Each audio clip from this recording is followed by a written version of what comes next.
Bismillahirrahmanirrahim. Assalamualaikum warahmatullahi wabarakatuh.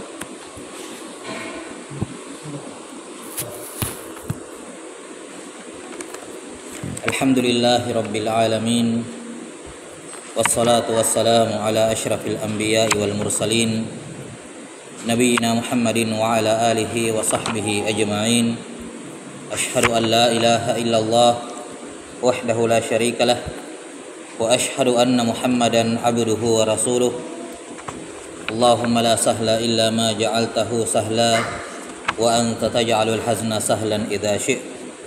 Allahumma faqihna fi dinik wa 'allimna ma yanfa'una warzuqna al-ikhlasa fil qawli wal 'amal waj'al ma naqumu bihi khalisan liwajhikal karim. Amma ba'd. Kembali kita lanjutkan penjelasan dari kitab Al-Yaqutun Nafis fi Madhhab Ibni Idris karya Syekh Ahmad bin Umar Asy-Syafiri rahimahullah yang wafat tahun 1260 Hijriah. Masih dalam pembahasan salat-salat yang diharamkan, salat-salat yang haram dikerjakan terkait dengan waktu, yakni waktu-waktu yang terlarang untuk mengerjakan salat. Sudah disebutkan sebelumnya bahwa dari 6 jenis salat, ya, dari 6 jenis salat yang kita sebutkan, hanya ada 2 jenis salat yang diharamkan pada 5 waktu terlarang. Yang pertama adalah salat sunnah mutlak, ya, salat sunnah mutlak, dan yang kedua adalah salat sunnah yang sebabnya belakangan, seperti salat istikharah, salat sebelum safar, salat sebelum mati, ya. Nah, ini semua salat-salat yang diharamkan dikerjakan pada waktu terlarang. Adapun seperti salat wajib, ya, baik wajib aini maupun wajib kifai seperti salat jenazah boleh dikerjakan di waktu terlarang. Salat jenazah boleh dikerjakan di waktu terlarang, walaupun dimakruhkan menguburkan jenazah di waktu terlarang. Ya, walaupun dimakruhkan menguburkan jenazah di waktu terlarang. Sebagian membolehkan, ada khilaf dalam masalah boleh tidaknya menguburkan jenazah di waktu terlarang. Sebagian membolehkan, sebagian melarang, memakruhkan. Iya. Tapi salat jenazah itu boleh dikerjakan di waktu terlarang. Demikian pula salat qada, kalau dia mengqada salat itu boleh dikerjakan di waktu terlarang. Demikian pula misalnya salat nazar. Ya.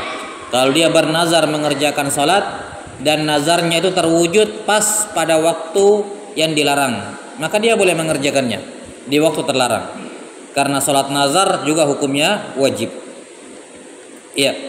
Kemudian sudah kita sebutkan bahwa hukum salat di waktu terlarang dengan 2 jenis salat ini, yakni salat sunnah mutlak dan salat sunnah yang terkait dengan sebab dan sebabnya di belakang, ini hukum salatnya adalah haram dan tidak syah. Hukum salatnya adalah haram dan tidak syah. 6. Dan juga sudah disebutkan pengecualian bahwa waktu terlarang ini berlaku pada semua tempat di muka bumi ini kecuali di haram Makki. Kecuali di haram Makki. Di haram Makki tidak ada tempat, tidak ada waktu terlarang. Seorang boleh salat sunnah mutlak kapan saja, ya, di daerah haram Makki. Adapun di haram Madani maka tetap diharamkan. Selanjutnya akan disebutkan 5 waktu terlarang ini. Kapan saja dilarang mengerjakan sholat, ya, dengan 2 jenis sholat yang disebutkan. Taib. Dari 5 waktu yang akan disebutkan di sini, ini terbagi menjadi 2. Ya, dari 5 waktu yang akan disebutkan yang merupakan waktu terlarang, ini terbagi menjadi 2. Yang pertama ada 3 waktu yang terkait dengan terkait dengan waktu itu sendiri. Ya, jadi dari 5 waktu terlarang untuk mengerjakan sholat, 3 yang pertama terkait dengan waktu dan 2 yang terakhir terkait dengan perbuatan orang yang sholat, terkait dengan perbuatan hamba. Ya, jadi 3 yang pertama terkait dengan waktu dan 2 yang terakhir terkait dengan perbuatan hamba. Ya. Adapun 3 yang pertama yang terkait dengan waktu, kata beliau rahimahullah, waqti tulu'i syamsi hatta tartafi'a qadra rumuh. Waktu larangan pertama mengerjakan sholat sunnah mutlak dan sholat sunnah yang terkait dengan sebab, namun sebabnya belakangan. Yang pertama adalah ketika terbitnya matahari sampai setinggi tombak, yakni ketika baru muncul lingkarannya, walaupun belum keluar full lingkarannya, baru muncul sedikit lingkaran matahari, sudah masuk waktu terlarang. Sudah masuk waktu terlarang. Baru muncul sedikit lingkarannya, sudah mulai waktu terlarang. Kapan habisnya? Sampai matahari setinggi tombak. Yakni setinggi tombak pada pandangan kita, tentu saja bukan di kenyataan sebenarnya. Ya, di pandangan manusia seperti setinggi tombak. Bagaimana setinggi tombak itu? Dijelaskan oleh para ulama, ya, astronomi dalam hal ini, bahwa matahari setinggi tombak kurang lebih kalau dia pada ketinggian 4 derajat. Pada ketinggian berapa? 4 derajat di atas di atas ufuk. Nah, di mana 1 derajat itu setara dengan 6 menit. Setara dengan 4 menit, afwan. 1 derajat itu setara dengan 4 menit. Kan ada derajat yang sifatnya tempat, ada derajat yang sifatnya waktu. Derajat yang dimaksud di sini terkait dengan tempat, ya. Iya. Karena kalau derajat yang berhubungan dengan waktu. Kalau derajat yang sifatnya tempat kan 360 derajat, ya kan? Kalau 4 derajat berarti tinggal dibagi 360 dibagi 4. Tapi bukan itu yang dimaksud di sini. Derajat yang dimaksud di sini adalah derajat dalam hal waktu, bukan derajat dalam hal tempat. Jelas ya? Nah, kata para ulama, matahari setinggi tombak kalau tingginya 4 derajat. Di mana 1 derajat itu sama seperti 4 menit. Berarti matahari setinggi 4 derajat adalah 16 menit setelah terbit, setelah waktu syuruk. Jadi kalau misalnya di jadwal waktu sepanjang masa itu kan biasanya ada waktu syuruk. Nah, waktu syuruk itu waktu mulainya keluar lingkaran matahari dari ufuk. Disitulah mulai waktu terlarang.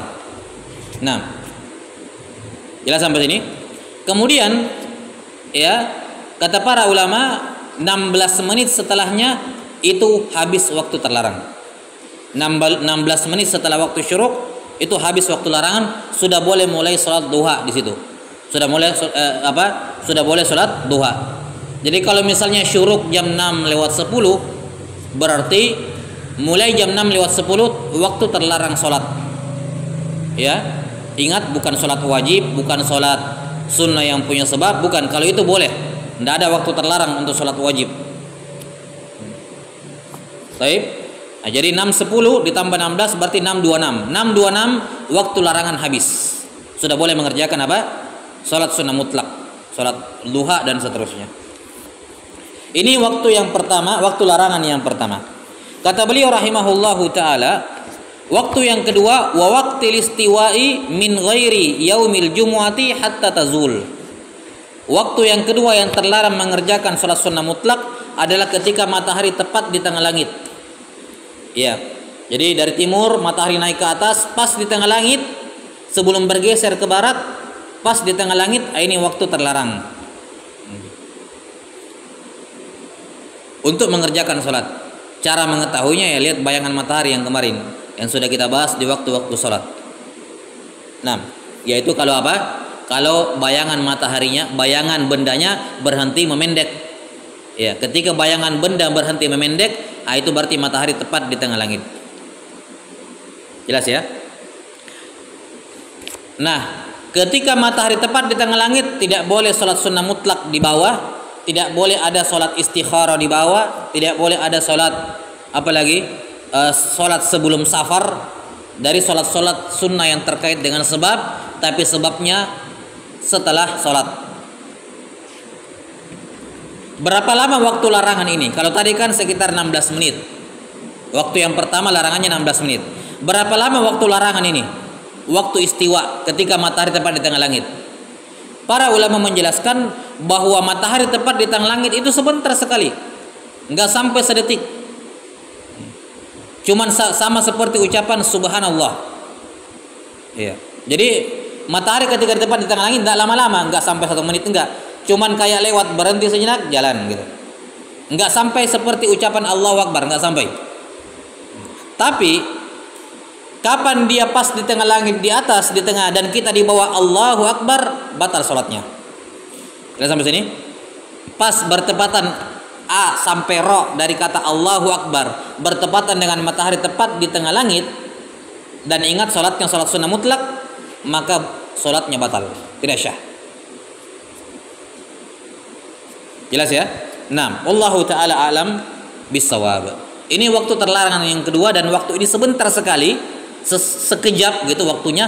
Tapi kapan bertepatan dengan sholat, bagian manapun dari sholat, walaupun takbiratul ihram, maka batal sholatnya.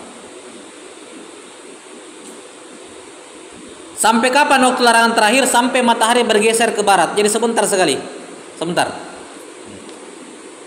Kata beliau rahimahullah, kecuali pada hari Jumat. Nah, kalau hari Jumat, waktu larangan ini tidak berlaku. Ini waktu larangan yang di tengah siang ini tidak berlaku.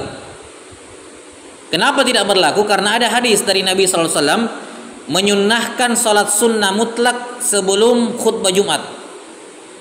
Jadi kalau disunnahkan datang Jumat sesegera mungkin, ketika sampai disunnahkan dia sholat 2 rakaat sebanyak-banyaknya sampai khutbah dimulai.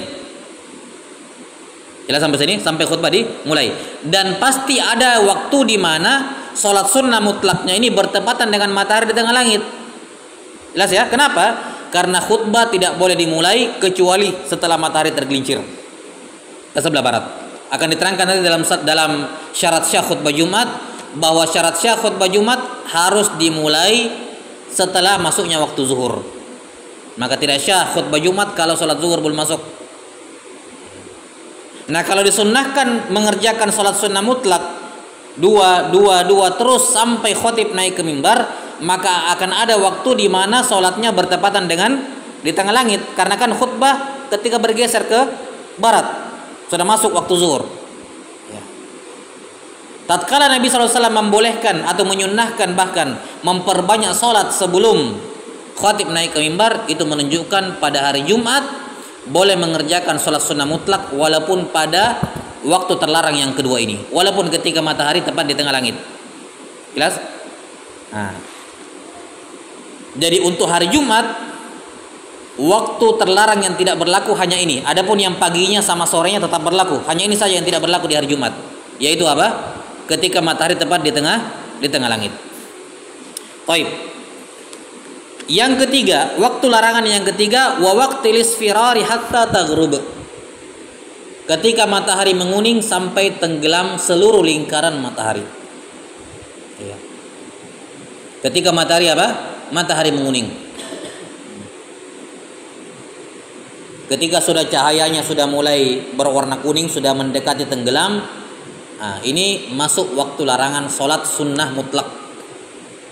Dilarang. Kapan berakhir? Ini agak panjang ini. Sampai tenggelamnya seluruh lingkaran matahari. Jadi bukan tenggelam sedikit, tapi tenggelam seluruh lingkaran matahari, barulah habis waktu larangan sekaligus masuk maghrib. Karena maghrib juga masuk dengan tenggelamnya seluruh lingkaran matahari. Qarasus syams. Ya. Baik, ini 3 waktu larangan yang terkait dengan waktu. 2 waktu larangan yang lain, yang terakhir itu terkait dengan perbuatan hamba. Tidak ada hubungannya dengan waktu, tapi terkait dengan perbuatan hamba. Kata beliau yang keempat, wa ba'da fi'lil asri hatta taghrub. Setelah sholat asar sampai matahari tenggelam. Jadi awal waktu larangannya tidak ditentukan oleh waktu, tapi ditentukan oleh perbuatan hamba, yaitu kapan kamu sudah selesai sholat asar, maka sudah masuk waktu larangan. Terserah kamu sholat asarnya kapan. Makanya bisa jadi ada 2 orang, waktu larangannya berbeda masuknya karena berbeda waktu sholat asarnya. Misalnya yang sholat di masjid, ya suaminya di istrinya di rumah sholat asarnya belakangan. Ketika si suami sudah sholat maghrib, sudah sholat asar di masjid, maka waktu larangan sudah berlaku bagi dirinya. Istrinya yang belum sholat asar belum berlaku, masih boleh dia sholat sunnah mutlak. Karena larangan ini terkait dengan perbuatan hamba, yaitu kalau sudah sholat asar baru masuk. Kalau belum sholat asar belum mulai waktu larangan. Jelas? Jadi kapan seorang sudah sholat asar, kapanpun dia sholat asar, maka waktu larangan sudah masuk. Makanya di sini dibedakan dengan waktu larangan yang ketiga tadi, dari matahari menguning sampai tenggelam. Ini tidak bersambung ini. Memang betul yang sudah sholat asar sampai matahari tenggelam juga, tapi awalnya beda, ya kan? Akhirnya sama, iya, sampai matahari tenggelam, tapi kan awalnya beda. Yang satu ketika mulai matahari menguning, yang satu ketika sudah selesai sholat asar. Jadi bisa jadi waktu larangan yang sholat asar ini lebih panjang. Misalnya kalau dia melakukan jamak takdim, asar dikerjakan di waktu zuhur. Baik, ada orang azan sudah zuhur, dia niat jamak takdim. Setelah dia sholat zuhur, dia lanjut dengan sholat asar, padahal masih waktu zuhur, ya kan? Jamak takdim. Nah, setelah dia selesai sholat asar, maka waktu larangan sudah masuk bagi dirinya, walaupun waktu asar belum masuk, masih jauh waktu asar. Dia masih sementara di sholat zuhur, waktu zuhur. Tapi karena dia sudah sholat asar, maka waktu larangan sudah mulai berlaku baginya. Jelas? Karena patokannya adalah sholat asarnya, bukan waktu asar. Ya. Maka kalau dia jamak takdim sholat asar di waktu zuhur, maka waktu larangannya dimulai setelah sholat asar, walaupun masih di waktu zuhur. Jelas? Yang terakhir, wa ba'da fi'li subhi hatta tatlu. Setelah sholat subuh sampai matahari terbit. Ini waktu larangan. Setelah sholat subuh, jadi penentunya adalah perbuatan hamba. Kapan dia sudah sholat subuh, masuk waktu larangan. Kapan berakhirnya? Sampai matahari terbit. Yani walaupun sedikit yang terbit, walaupun sedikit lingkaran matahari terbit. Tapi ingat, kapan sedikit matahari terbit, yang ini sudah berakhir, yang ini baru mulai masuk waktu larangan yang pertama, yaitu terbit matahari sampai meninggi. Baik? Jadi bersambung ini dia, bersambung. Ya. Jadi setelah sholat subuh sampai ada lingkaran matahari yang terbit.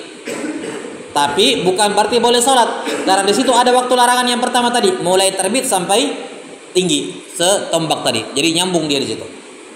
Baik. Wallahu taala alam bisawab. Ini selesai pembahasan berkenaan dengan 5 waktu yang terlarang mengerjakan sholat. Sekali lagi, ini hanya berlaku untuk sholat sunnah mutlak dan sholat sunnah dawatul asbab kalau sebabnya belakangan. Sholatnya dulu baru sebabnya, seperti sholat istikharah.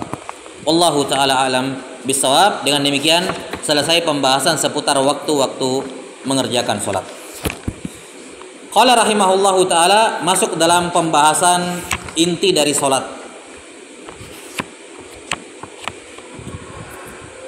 Berkenaan dengan pembahasan sholat, para fuqaha rahimahumullahu ta'ala punya beberapa pembahasan seputar sholat.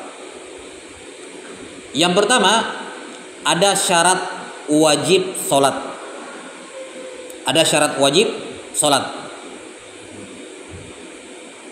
Yang kedua, ada rukun sholat. Ada rukun sholat.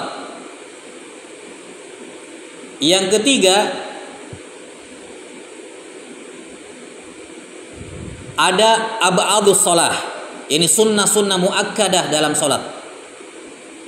Sunnah-sunnah muakkadah dalam sholat, namanya ab'ad as-sholah. Yang keempat, ada hayatus sholah.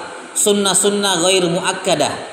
Sunnah-sunnah yang ghair muakkadah dalam sholat.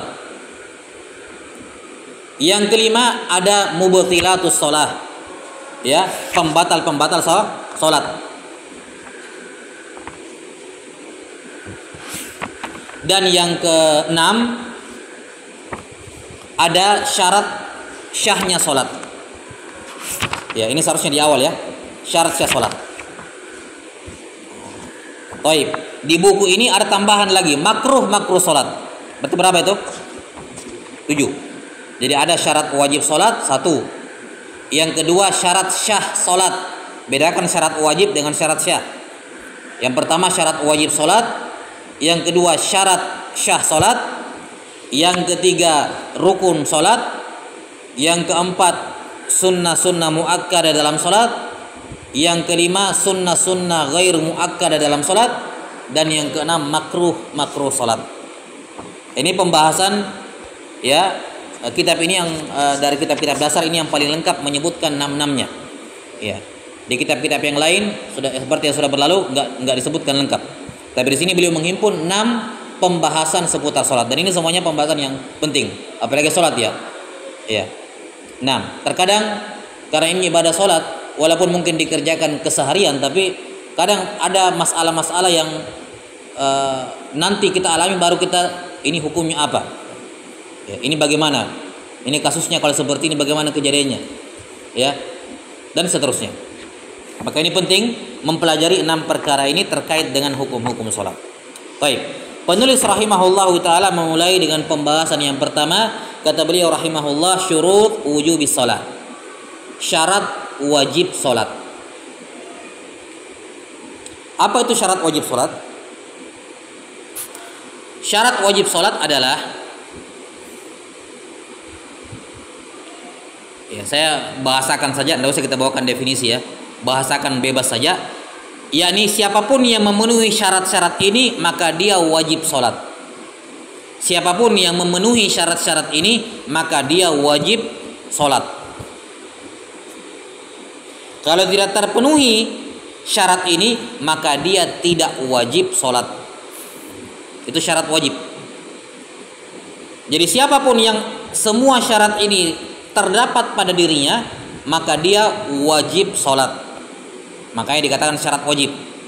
Tapi kalau syarat-syarat ini ada yang tidak terpenuhi, walaupun satu tidak terpenuhi, maka dia tidak wajib sholat.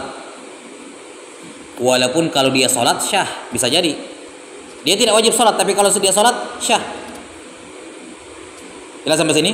Contohnya nanti misalnya mumayyiz, anak kecil yang belum balik tapi sudah mumayyiz, sudah berakal, ya tapi belum balik. Anak kecil yang belum balik tidak wajib sholat, tapi kalau dia sholat syah sholatnya.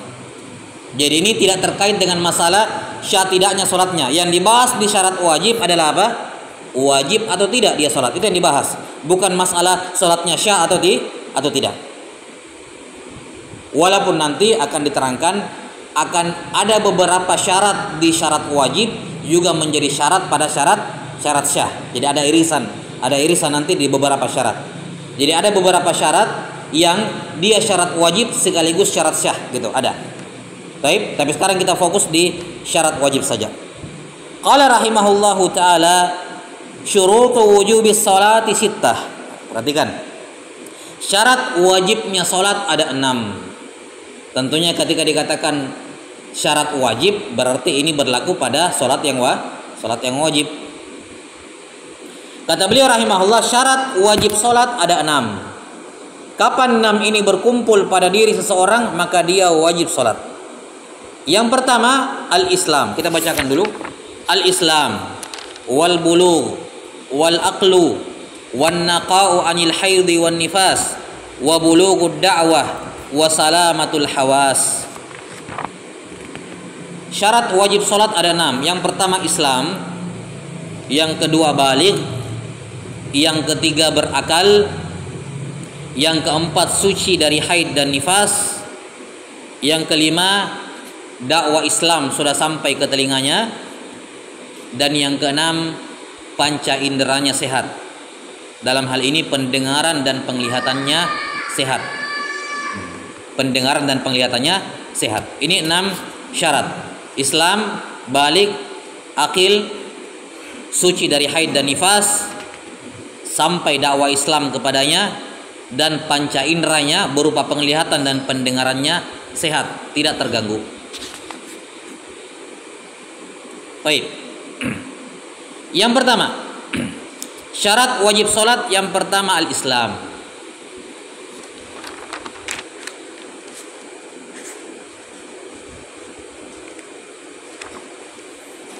Iya, Islam.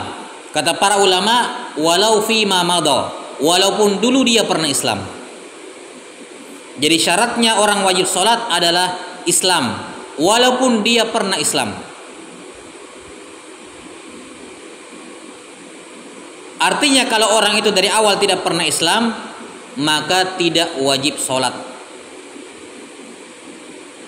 Siapa itu orang Islam? Siapa itu yang bukan Islam? Ya, orang yang bukan Islam dinamakan kafir. Nah, kafir dalam pembahasan fuqaha ada dua. Ada kafir asli dan ada kafir murtad. Ada kafir asli dan ada kafir murtad. Kafir asli artinya memang dari lahir kafir. Kafir asli. Tidak pernah Islam sama sekali. Yang kedua kafir murtad. Ini yang saya katakan tadi. Islam walaupun pernah Islam. Kemudian dia murtad. Maka orang murtad ini masih memenuhi syarat wajib sholat, yaitu Islam walaupun pernah Islam. Jelas sampai sini?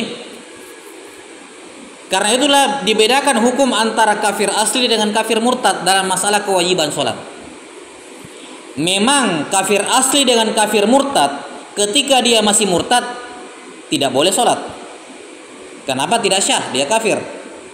Tapi perbedaannya adalah ketika keduanya memeluk agama Islam. Orang kafir asli kalau memeluk agama Islam tidak wajib mengkodok sholat yang dia tinggalkan. Tidak wajib mengkodok sholat. Misalnya dia masuk Islam di umur 17 tahun, dia balik umur 15, berarti 2 tahun dia tidak sholat. Tidak wajib dia mengkodok sholatnya 2 tahun itu. Kenapa? Dia kafir asli, tidak pernah Islam. Beda dengan kafir murtad. Kafir murtad dia pernah Islam, berarti hukum Islam mengenai dirinya. Orang murtad, misalnya dia murtad 2 tahun, kembali lagi ke dalam Islam, maka dia wajib mengkodok sholat yang ditinggalkan selama 2 tahun tersebut. Kenapa? Dia pernah Muslim. Dan syaratnya wajib sholat adalah Islam, walaupun pernah Islam. Itu makna kalimat fuqaha, al-islamu walau fima madha. Yani walaupun dia pernah Islam, tetap dia wajib sholat. Maksudnya tetap wajib sholat bukan ketika dia murtad dia sholat, bukan. Tapi nanti kalau dia balik ke dalam Islam, dia wajib untuk mengkodok semua sholat yang ditinggalkan ketika dia murtad. Karena dia kena hukum. Paham? Ini perbedaan antara kafir asli dan kafir murtad. Jadi baik kafir asli maupun kafir murtad, ketika dia masih sementara kafir memang tidak sholat. Kalaupun dia sholat kan tidak syah kan. Bedanya adalah ketika dia masuk ke dalam Islam, kalau kafir asli tidak wajib mengkodok sholatnya. Sementara kafir murtad kalau dia kembali beragama Islam, dia wajib mengkodok semua sholat yang ditinggalkan ketika dia murtad. Paham? Wallahu ta'ala alam bissawab.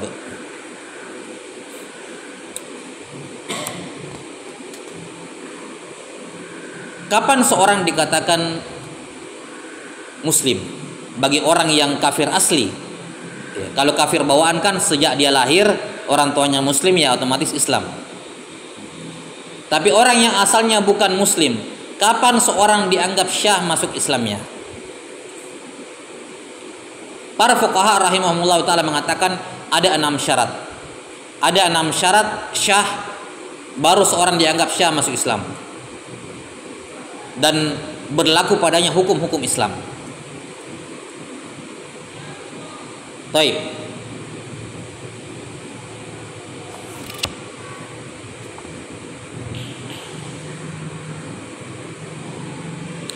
Syarat yang pertama,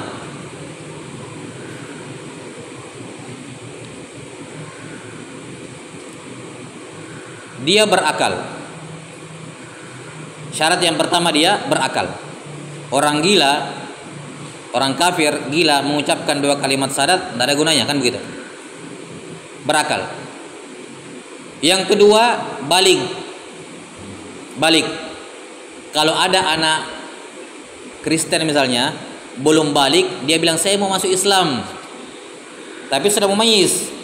Karena kan ada anak belum memayis kan tidak berakal, tidak syah masuk Islamnya. Ada anak kecil masih 2-3 tahun belum memayis, dia bilang saya mau masuk Islam, ucapkan syahadat, tidak syah.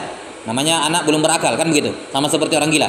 Tapi kalau dia sudah memayis, sudah berakal, tapi belum balik, dia bilang saya mau masuk Islam, ucapkan 2 kalimat syahadat. Oke, silakan ucapkan 2 kalimat syahadat, silakan amalkan hukum-hukum Islam. Tapi nanti kapan kamu balik, ulangi 2 kalimat syahadatmu, ulangi. Karena syaratnya harus apa? Diucapkan dalam keadaan balik. Paham? Ini syarat yang kedua. Syarat yang ketiga, tidak boleh terpaksa, harus mengucapkan dua kalimat syahadat atas keinginan pribadi tanpa ada tekanan dari manapun. Tidak boleh ada paksaan. Ada pengecualian sebenarnya di sini, tapi dibahas di kitab-kitab. Ada dua pengecualian. Tapi secara umum ini tidak boleh terpaksa. Ada orang yang masuk Islam terpaksa tapi syah Islamnya diterima, yaitu kafir harbi, yang seperti yang dilakukan oleh siapa? Usama bin Zaid. Ketika dia mau bunuh, orang itu mengucapkan apa? Asyhadu an la ilaha illallah wa asyhadu anna muhammadar rasulullah, karena takut dibunuh. Zahirnya kan begitu, tapi tetap dibunuh. Nabi SAW memarahi siapa?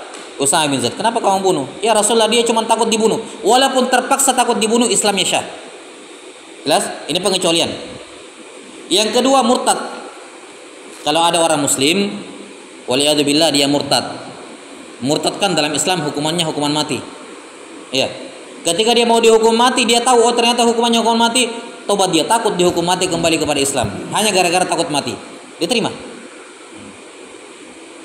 Baik. Tapi syarat umumnya, syarat yang ketiga adalah mengucapkan dua kalimat syahadat tanpa paksaan. Itu syarat umum. Itu tadi pengecualian ya. Ini syarat yang ketiga. Syarat yang keempat, mengucapkan dua kalimat syahadat.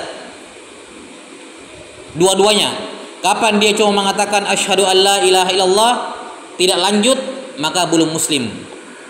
Atau dia mengatakan asyhadu anna muhammadar rasulullah saja, maka juga belum muslim. Harus dia ucapkan dua kalimat syahadat, dua-duanya. Ini syarat yang keempat. Syarat yang kelima, harus tertib, berurutan. La ilaha illallah dulu, baru Muhammadur Rasulullah. Kalau ada orang masuk Islam mengatakan asyhadu anna Muhammadar Rasulullah wa asyhadu an la ilaha illallah, tidak syah. Harus dibalik. Ya, harus tauhid dulu, baru risalah. Jadi harus berurut dua kalimat syahadatnya, baru syah. Ini syarat yang keberapa? Yang kelima. Dan syarat yang terakhir, walaupun ada khilaf dalam persyaratan yang keenam ini, ada khilaf, yaitu wila. Artinya tidak boleh ada jeda antara la ilaha illallah dengan Muhammad Rasulullah. Kalau misalnya ada seorang masuk Islam, dia mengatakan asyhadu an la ilaha illallah, setelah itu pingsan, walaupun cuma 5 menit, bangun-bangun dia lanjut asyhadu anna Muhammadar Rasulullah, tidak syah, harus ulang dari awal.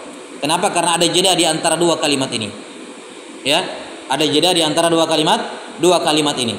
Jadi syarat yang keenam, harus beriringan antara syahadat yang pertama dengan syahadat yang kedua. Tidak boleh ada jeda yang lama. Tidak boleh ada jeda yang lama. Wallahu taala a'lam bissawab.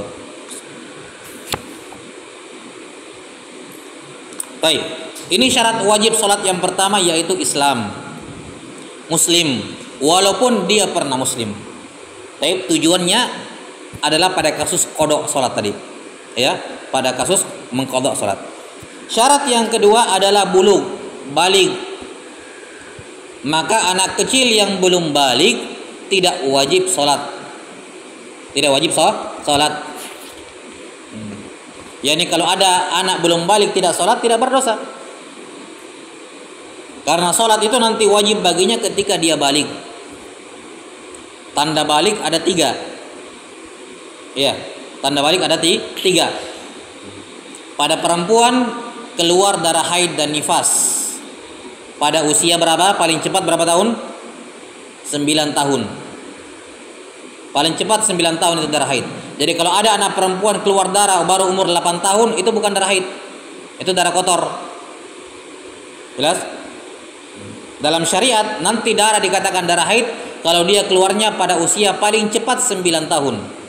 Takriban 9 tahun kurang 15 hari, oke, masih bisa diterima, sudah balik kalau begitu. Tapi kalau 9 tahun kurang 1 bulan, itu belum darah haid. Jadi paling cepat darah haid keluar umur 9 tahun. Barulah anak perempuan itu balik. Yang kedua, keluar mani. Keluar mani. Ini pada laki-laki maupun perempuan. Keluar mani, apapun sebabnya keluar mani, baik sebabnya halal maupun haram, ya, dengan sentuhan atau tanpa sentuhan, dalam keadaan tidur maupun terjaga, pokoknya keluar mani, balik. Kemudian tanda yang ketiga adalah kalau dua tanda ini tidak ada balik, tidak ada juga mimpi basah, keluar mani, maka dia otomatis balik pada usia 15 tahun. Qamariyah tahdidiyah. Jadi perhitungan tahun-tahun dalam Islam itu pakai perhitungan kalender Masehi. Ya. 15 tahun Qamariyah tahdidiyah, tepat. Kalau misalnya ada seorang anak lahir jam 2 siang, jam 2 siang tanggal 10 Muharram, jam 2 siang tanggal 10 Muharram 1440 Hijriah, jam 2 siang 10 Muharram 1440 Hijriah, maka dia balik pada jam yang sama, jam 2 siang 10 Muharram 1455 Hijriah. 15 tahun kan? 1455 Hijriah. Selama darah haid ataupun mani tidak keluar di antara itu, ya, yaitu pada paling cepat umur 9 tahun. Paling cepat umur berapa? 9 tahun. Taib. Mani juga normalnya 9 tahun keluar. Kalau anak kecil belum 9 tahun itu tidak keluar mani biasanya. Karena itulah ketika Nabi SAW menikahi Aisyah di umur 6 tahun, nanti masuk ke rumah Nabi umur berapa? 9 tahun, karena di umur sebegitu baru perempuan biasanya, anak kecil baru keluar mani. Jelas sampai sini? Sebagaimana darah haid baru di umur 9 tahun. Jadi mulai dari umur 9 tahun, kapan tidak keluar darah haid, tidak keluar mani, maka dia otomatis balik tadi pada jam 2 siang 10 Muharram tahun 1455 Hijriah. Tepat 15 tahun. Tidak kurang, tidak lebih. Berarti kalau pada jam 12 10 Muharram 1455 Hijriah dia belum balik, baru jam 12. Sementara dia lahir ke berapa? Jam 2 dulu, 15 tahun yang lalu. Maka nanti dia baliknya jam 2 juga. Berarti di jam 12 salat zuhur belum wajib bagi dia. Tapi nanti salat asar baru mulai wajib. Paham? Ya, itu makna tahdidiyah. Jadi 15 tahun tepat sampai ke jamnya, tanggalnya, bulannya, tahunnya. Dan ini saya kira di zaman sekarang mudah ya. Semua akte kelahiran dicantumkan jamnya bahkan. Tinggal melihat di bulan Qamariyahnya saja. Kalau memang tanda-tanda balik tidak ada, yakni haid di umur 9 tahun, keluar mani di umur 9 tahun kurang lebih, ya maka dia otomatis balik pada umur 15 tahun tepat dengan perhitungan Qamariyah. Wallahu alam bissawab. Ya, ini tanda apa syarat wajib yang kedua, yaitu balik. Maka anak yang belum balik tidak wajib sholat.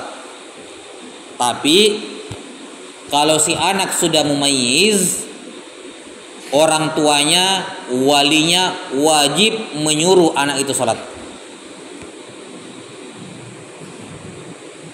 Walaupun si anak yang belum balik ini tidak wajib sholat, tapi kalau dia sudah mumayyiz, orang tuanya, walinya wajib menyuruh anak itu sholat. Jadi kewajibannya tertuju pada wali dan orang tua. Wajib menyuruh dia sholat. Walaupun kalau dia tidak sholat tidak berdosa. Tapi orang tua kalau tidak menyuruh dia yang berdosa. Jadi sholat tidak wajib pada anak itu. Tapi kalau orang tuanya tidak menyuruh, dianya yang berdosa. Orang tuanya yang berdosa. Kapan mulai disuruh? Kapan orang tua wajib menyuruh? Kalau si anak sudah mumayyiz dan genap berumur 7 tahun. Qamariyah tahdidiyah, 7 tahun Qamariyah tepat. Jelas ya? Afwan. Menyuruh 7 tahun. Kapan si anak sudah umur 7 tahun plus dia mumayyiz, maka orang tua wajib menyuruh anaknya. Kapan tidak disuruh, berdosa orang tuanya. Walaupun si anak tidak berdosa, tidak sholat, nggak masalah dia tidak sholat, tidak berdosa. Tapi orang tuanya berdosa kalau tidak menyuruh. Karena kewajiban menyuruh ditujukan kepadanya. Hukum menyuruhnya wajib. Kapan perintah menyuruh dimulai? Kalau terkumpul pada anak 2 sifat. Yang pertama umur 7 tahun dan yang kedua mumayyiz. Kapan seorang anak dikatakan mumayyiz? Yaitu kalau sudah bisa makan sendiri, sudah bisa minum sendiri, sudah bisa cebok sendiri. Mumayyiz itu. Jelas? Bukan cebok kencing ya, cebok dari buang air besar. Itu kan susah. Kalau cebok kencing kan gampang. Ya. Jadi anak dikatakan mumayyiz kalau sudah bisa makan sendiri. Makan sendiri maksudnya makan betul-betul makan, bukan makan belepotan gitu. Berarti kan dia belum bisa makan. Baik, dia bisa makan sendiri, minum sendiri, cebok sendiri. Itu mumayyiz. Kalau dia belum bisa makan sendiri atau dia bisa makan sendiri tapi belum bisa cebok sendiri, berarti belum mumayyiz. Harus terkumpul tiga-tiganya. Bisa makan sendiri, minum sendiri, cebok dari buang air besar sendiri. Baru dikatakan mumayyiz. Kalau anak sudah mumayyiz dan juga sudah 7 tahun, maka orang tua wajib menyuruh sholat. Kapan tidak disuruh, berdosa orang tuanya. Baik, sudah masuk? Jelas ya? Jadi harus terpenuhi dua-duanya ini. 7 tahun qamariyah tahdidiyah, 7 tahun tepat plus mumayyiz. Maka orang tua wajib menyuruh, berdosa kalau tidak menyuruh.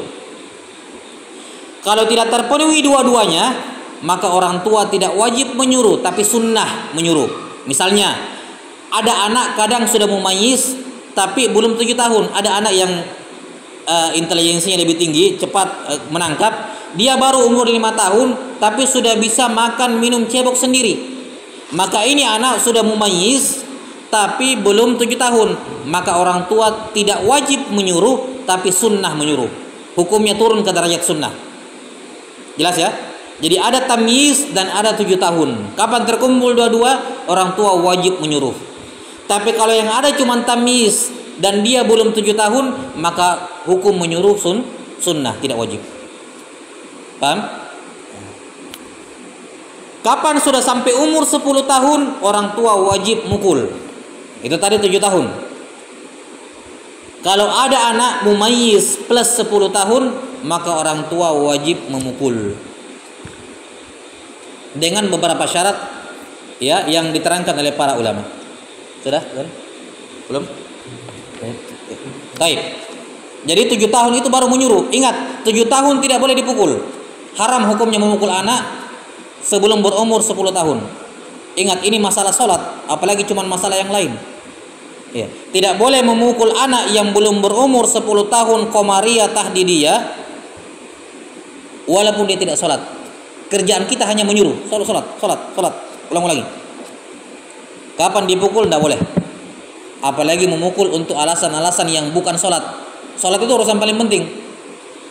Maka pada dasarnya tidak boleh memukul anak yang kurang dari 10 tahun. Apapun alasannya selain apapun alasannya, termasuk sholat. Walaupun dia tidak sholat, tidak boleh dipukul. Jelas? Kapan boleh dipukul itu anak? Kalau sudah genap berumur 10 tahun qamariyah tahdidiyah. Mumayyiz plus 10 tahun. Maka di sini orang tua wajib memukul. Berdosa kalau tidak memukul. Tapi itu pun ada syarat-syaratnya, baru boleh memukul.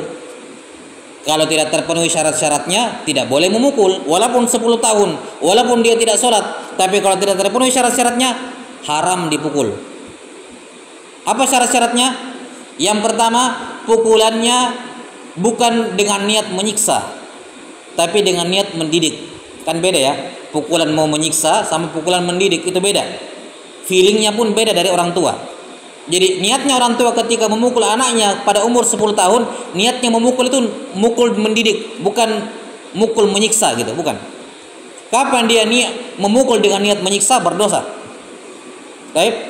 Jadi niatnya adalah mendidik. Ini syarat yang pertama, niat diperbaiki. Syarat yang kedua, pukulannya tidak boleh mubarrih, berbekas, memudaratkan.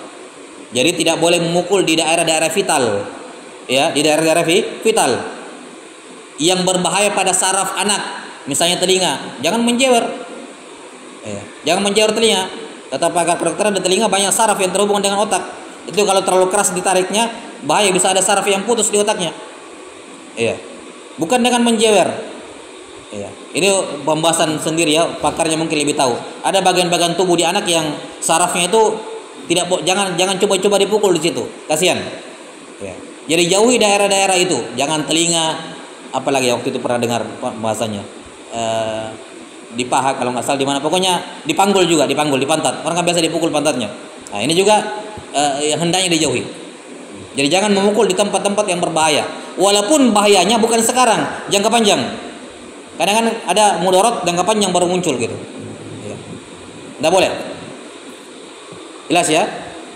Karena itulah pukulannya itu kata para ulama contohnya seperti memukul dengan siwak. Siwak atau kalau kita sekarang pulpen atau ujung sarung bukan ujung sarungnya diikat ya. Iya. Kalau diikat ya, wah. Ujung sarung ujung kain di apa namanya? Tebas begitu. Dengan begitu. Nah, atau mungkin disentil sedikit telinganya, bukan ditarik, ya. Atau yang semacamnya. Intinya pukulan yang tidak ghair mubarrih, tidak mencederai, tidak berbekas. Apalagi kalau sampai ungu, itu melarang itu. Haram sudah memukul anak kalau sudah sampai ungu badannya. Ya, berbekas cubitannya misalnya. Baik, ini syarat yang keberapa? Yang ketiga. Kedua ya? Hah? Ya, kedua mubarrih, yang ketiga tidak boleh memukul ini gabung lah dua syarat ini. Tidak boleh yang membahayakan dalam artian tidak boleh berbekas dan menjauhi tempat-tempat bagian tubuh yang berbahaya kalau dipukul. Syarat yang ketiga, tidak boleh sampai 40 kali. Dalam artian satu kali pukul tidak boleh sampai 40 kali. Kenapa? Karena 40 kali itu hukum had paling minimal dalam Islam. Bagi peminum khamar itu dipukul 40 kali. Peminum khamar kan hukumannya dipukul 40 kali. Mau pakai cambuk, mau pakai sendal, pokoknya dipukul 40 kali. Iya. Maka pukulan kepada anak tidak boleh menyamai hukum had paling minimal. Hukum had paling minimal dalam Islam 40 kali bagi peminum khamar. Maka pukulan di satu kejadian tidak boleh lebih dari 40 kali. Syarat berikutnya ya adalah pukulan tersebut bermanfaat. Pukulan tersebut apa? Bermanfaat, ada gunanya dipukul. Maksudnya bagaimana? Yakni kita yakin atau dugaan besar kita tahu anak kita sendiri. Ini anak kalau dipukul sholat, kalau tidak dipukul tidak sholat. Berarti dipukul karena ada manfaatnya, yaitu dia akan sholat kalau dipukul.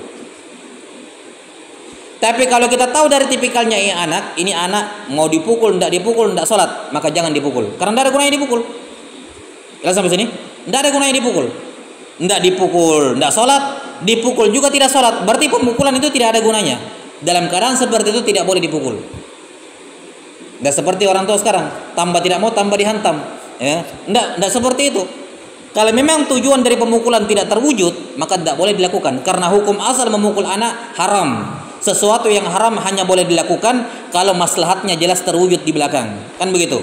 Ad-darurat tubihul mahdurat. Kan begitu. Iya. Wallahu a'lam bishawab. Adzan dulu baru kita lanjutkan.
أشهد أن محمدا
Baik.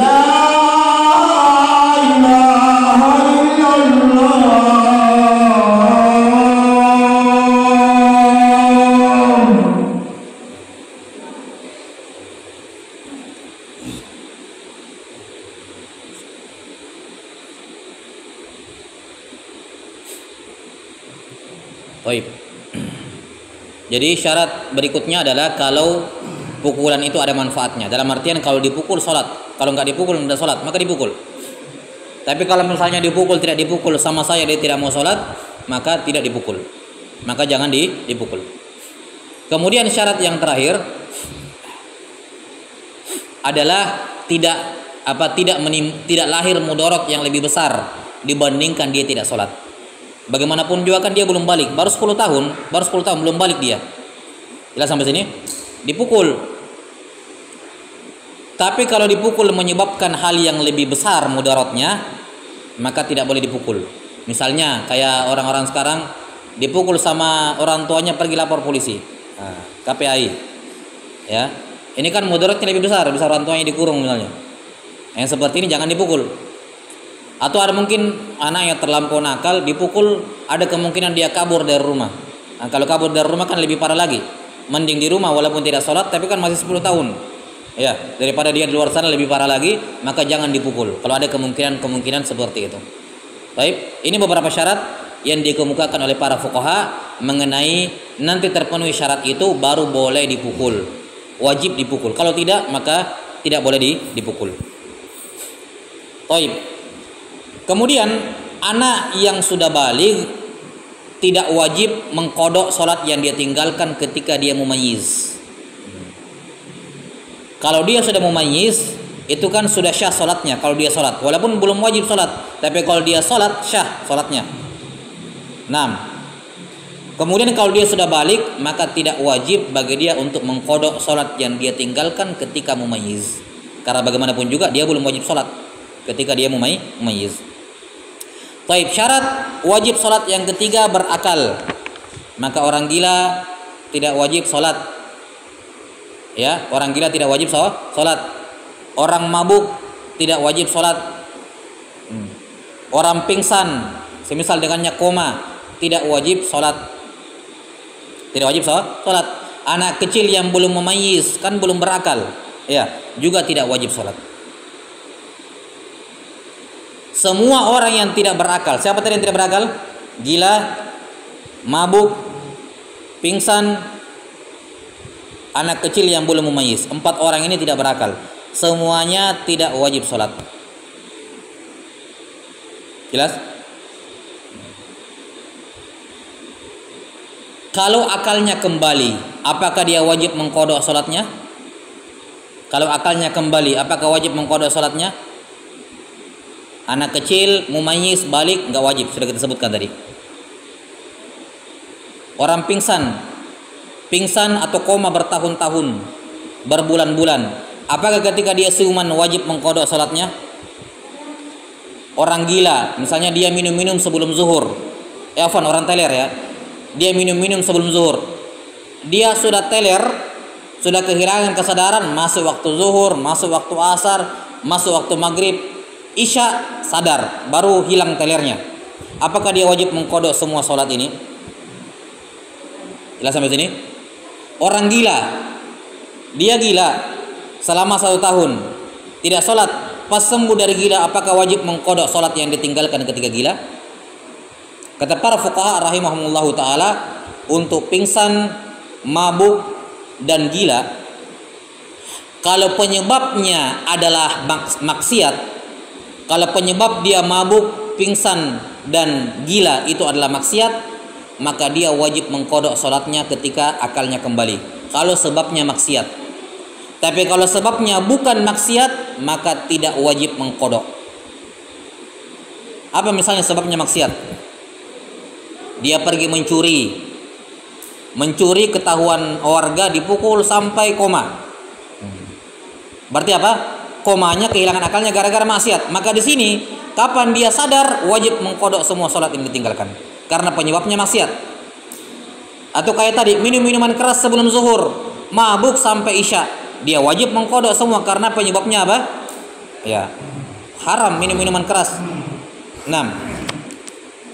Tapi kalau misalnya sebabnya bukan maksiat seperti sakit, memang koma sakit ya, pingsan gara-gara sakit, panas-panas, pingsan, atau ada orang kasih minum dia minuman, dibilang itu bukan apa-apa, padahal memabukkan. Dia minum karena dalam keadaan dia tidak tahu itu minuman keras. Dia minum tiba-tiba mabuk begitu saja. Maka yang seperti ini tidak wajib mengkodok sholatnya. Ya, kenapa? Karena alasannya bukan maksiat. Yang keempat adalah suci dari haid dan nifas. Ini juga jelas. Perempuan haid dan nifas tidak boleh sholat. Haram sholat perempuan haid dan nifas. Ya, haram sholat haid dan nifas. Dan setelah suci dari haid dan nifas juga haram mengkodok sholat. Tidak boleh mengkodok sholat. Itulah makna dari kurangnya akal dan agama perempuan. Karena setiap bulan rata-rata perempuan pasti dia tidak sholat dan tidak ada jalan untuk mengkodok sholat itu. Kurang sholatnya. Ya, beda kalau yang lain kan, orang sholat tidak sholat kodok gitu. Tapi kalau gara-gara haid tidak sholat dan tidak boleh dikodok, haram. Tinggal kurang begitu saja. Kemudian yang keenam, bulughud dakwah, sampai dakwah. Yani dia mendengar, sudah sampai ke telinganya wajibnya sholat. Kalau ada orang masuk Islam tapi tidak pernah mendengar yang namanya wajib sholat, tidak pernah mendengar, karena dia di daerah terpencil di tengah hutan, tidak sampai dakwah ke sana tentang sholat, maka dia tidak wajib sholat. Walaupun dia muslim mungkin, tapi tidak wajib sholat, karena dia tidak pernah dengar yang namanya sholat. Ketika suatu saat misalnya dia dapat info bahwa ternyata ada yang namanya sholat wajib, maka dia tidak wajib mengkodok. Tidak wajib mengkodok sholatnya. Baik. Yang terakhir adalah salamatul hawas. Sehat pendengaran dan penglihatannya. Kalau ada orang balik dalam keadaan pendengaran dan penglihatannya bagus, maka dia wajib sholat walaupun yang lainnya lumpuh. Ya, yang penting karena kan dalam sholat yang dibutuhkan cuma pendengaran sama penglihatan. Kapan dia balik dalam keadaan pendengaran dan penglihatannya sehat, maka dia wajib sholat. Walaupun setelah itu misalnya, mohon maaf, misalnya kecelakaan, hilang pendengaran dan penglihatannya, maka tetap wajib sholat. Dia kan sudah tahu tata cara sholat. Iya, sempat sholat 1 kali, 2 kali. Ya. Adapun anak yang terlahir dalam keadaan buta dan tuli,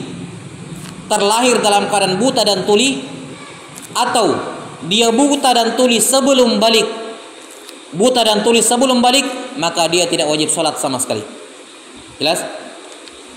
Anak yang terlahir dalam keadaan buta dan tuli tidak wajib sholat seumur hidupnya,